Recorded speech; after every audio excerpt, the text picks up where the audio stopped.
So we've got the Trend 8-inch bench stone diamond cross. In the kit we also have the 8-inch wallet, interlocking diamond stone holders, which are magnetic lock, Yep. and a razor block. Okay, brilliant.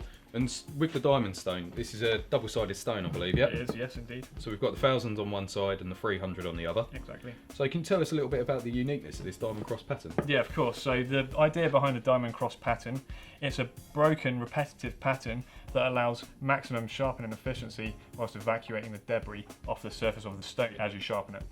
Okay, so do you want to talk us through the construction of the block? Yeah, of course. So what we have is two 1.5mm stainless steel diamond plates, Okay. pressure bonded to a ground flat, very flat, tool steel core. Yep. For the price point, you really are not going to get a stone of this size to this tolerance of flatness. Yep.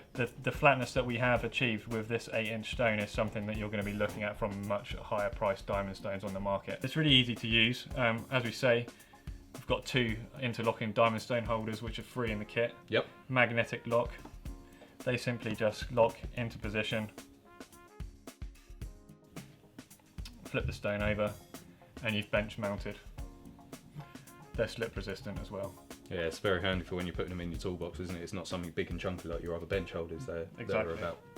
So yeah, have a go. Brilliant. Okay, we'll use it with a bit of lapping fluid as always. Now with the lapping fluid, obviously what you're not going to use is water because you can rust parts of the metal debris that's going to come off the stone, but because we're using a stainless steel substrate, Yep. it means to say that the actual stone itself won't rust. Yeah. So it's only going to be the swarf that you leave behind, so you really want to make sure you clean it afterwards. Yeah, okay. So it's just nice and simple as a glide and letting the diamond do the work, isn't Exactly. it? You don't need any pressure at all.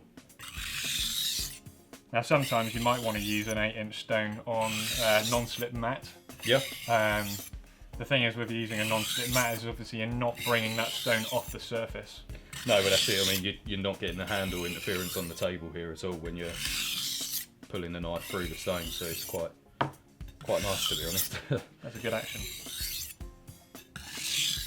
And when we're talking about lifting off the surface, Yep. if you want to give the router cutter a little go, obviously if that was down on a non-slip mat, you wouldn't be able to do this. Yeah, well that's it. You have to normally drag it to the edge of the bench, don't you, and sort of have it overhanging just so you can get that full rotation onto the cutter.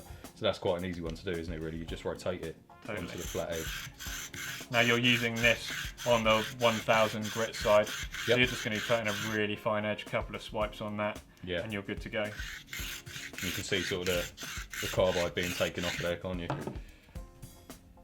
The black line on there is just the carbide being taken straight off of that cutter, and that's all it's really needed to give that a nice little nick on to carry on through your worktops or anything, isn't it? So we've got 8-inch by 2 3/4 inch. It's going to be good for chisels. Yep. You're going to be able to do plain blades, Yep. nice and wide, lots of surface area. And all that remains really is to just make sure that you wipe the lapping fluid off when you're finished. Yep. Give it a rub with the eraser to clean it. Pop it back into your storage wallet and you're good to go on site or in the workshop. Brilliant.